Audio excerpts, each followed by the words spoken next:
Hi, I'm Eleanor from the Vegan Society. I'm joined by Vegan Chef Day, and we're going to be making a festive dessert recipe. So today we're going to make a very elegant orange and fig panna cotta with a cinnamon crunch. So to start this dish, we need a small saucepan and 300 grams of silken tofu, so silken rather than firm. And we pop that into the pan and add 1 cup of dairy-free milk. I'm using rice milk here. And this is a really, really simple dish, but it looks quite fancy. It's something that you can make the day before, so you can make the base the day before and you can just pop it in the fridge. That's handy for if you're visiting your family, you don't want to be spending time in the kitchen when they're preparing non-vegan things. Yeah, absolutely, absolutely. And I think on Christmas Day or whatever your holiday is that you're celebrating, you want to be spending it having fun with family and friends, not necessarily in the kitchen. Yeah. So into that I just added half a teaspoon of orange essence, and now we're adding 4 tablespoons of rice syrup. So you can add other types of syrup, if you like. Date syrup would go particularly well with this as well. So we'll add that to the pan. I think something that's nice about panna cotta as well is that it's traditionally something that you'd make with cream and gelatine as well. So it's nice to show people that vegans have all of these creative ways of overcoming those cooking, culinary things. Those challenges. Yeah, exactly. Yeah, absolutely. So we've got all that in the pan, and now I'm going to use a hand blender, also known as an immersion blender, and just blend this until it's smooth.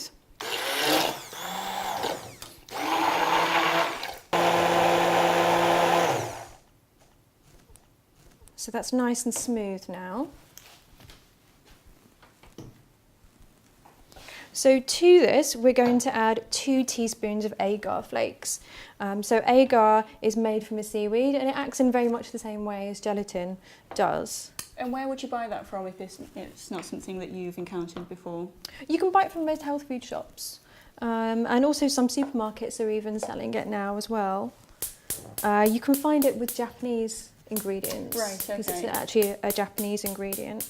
So we're going to heat this. And so what happens with agar is that it will dissolve into the liquid that you put it into as the heat rises. And then once you pour it out, as the heat decreases, as it starts to chill, then it will set. So you can use agar to make things like jellies as well, or vegan trifle would be lovely this time of year. Options are endless. Yeah.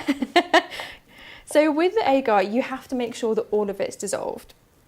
Because if it isn't dissolved, then it won't set properly. And the way that you do this is you need to heat it to a simmering point and allow it to simmer for a couple of minutes. And as you mix it, you can lift up the spoon and see if there are any bits of agar left. And we can see that there are still some. And just turning the spoon around so that it's all mixing in quite well. So we'll let that come up to a simmer. So now it's been bubbling away for a few minutes. You can see, we can't see any of those little dots of agar. And that's what we want, completely smooth and completely creamy. So now I'll pour it into this jug, so that then I can pour it into the glasses and I won't get it everywhere. Okay. So the reason why we're doing it in glasses today rather than Dario molds and then putting it out onto a plate is because this is so much easier. Less stress. Absolutely. You don't have to worry about your dessert turning to mush before presenting it to people. Yeah. So now these 2 can go into the fridge for a couple of hours to set. Okay. So here are our panna cotta after being in the fridge for a few hours. They've firmed up nicely. So the next thing we'll do is we'll make the cinnamon crunch. So I'm using gram flour, which is chickpea flour.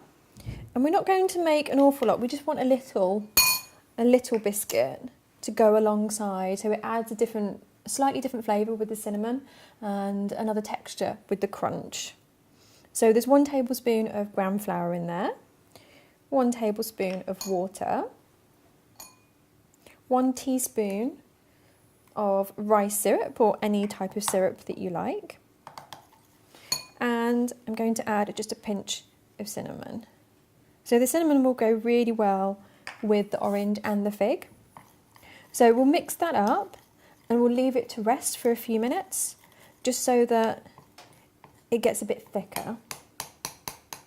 So as you can see, I have to mash the little... Get it with the back of the spoon. Yeah. Mash these little blobs of the gram flour, just so that it's completely mixed up.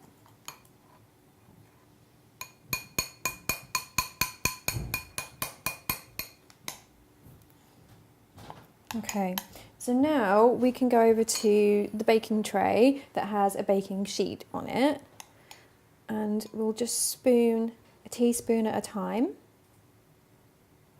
onto here. So we'll bake these at about 180 degrees for around 15 minutes. The edges will get nice and brown and crispy, and that's when you know that they're done. Right, okay, so now we will put these into the oven. We'll bake them at 180 degrees for around 15 minutes until they get nice and brown and crispy. So here are our finished cookies, crunchy, lovely things. Crunches. They're also called tuiles as well, like that's the fancy chef word for it, but we're going to call them We were cinnamon scared crunch. people didn't know what a tuile would be, Yeah, including me. a tuile, it does sound a little bit off-putting. It sounds but a bit tween. Yeah, yes, absolutely. So with these, I'm just going to now make them into a crunch just by tearing them apart. So whilst I'm doing that, if you could cut the figs for me. So you need to chop off that little top and then cut them into quarters. So with the panna cotta, the top of it is quite small. So some of these ingredients we're just going to pop on the top, and then the rest we can put on the plate. Okay. In a kind of decorative way. Okay, and now if you can just chop the orange in half for me.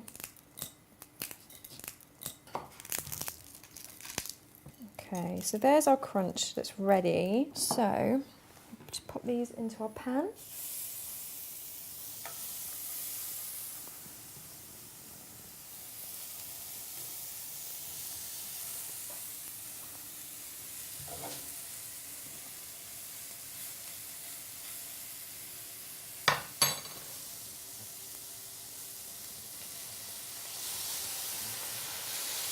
We'll add the juice of 1 orange. So what will happen is the orange juice will reduce, but it will also mix in with the juice that's coming out of the figs.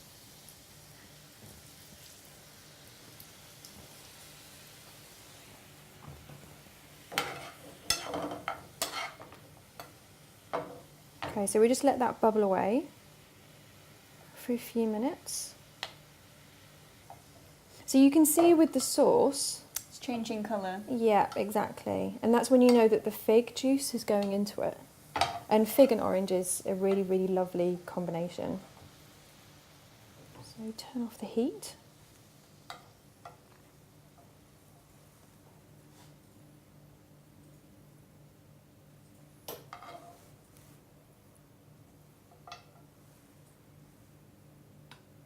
And they're a really pretty fruit as well.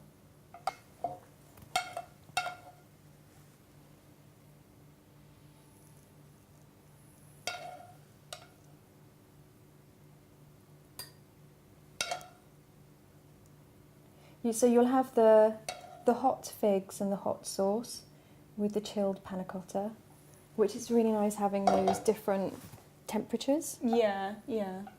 Like apple pie and ice cream. Yeah, absolutely. So we'll just add the leftover figs to the plate, and then this little crunch.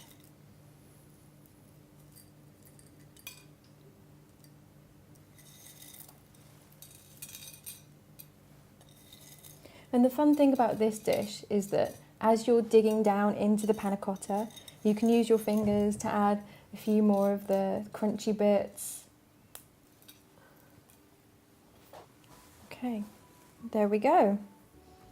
There is our Christmas orange and fig panna cotta. That was great. Thank you so much, Day. It's an absolute pleasure. When I first became vegan, the Vegan Society was such a big help to me, so it's great to be working with you. Oh, thank you. That's really nice to hear. And if anyone watching would like to keep up with the work of the Vegan Society and stay in touch with what we're doing, you can go to www.vegansociety.com/newsletter.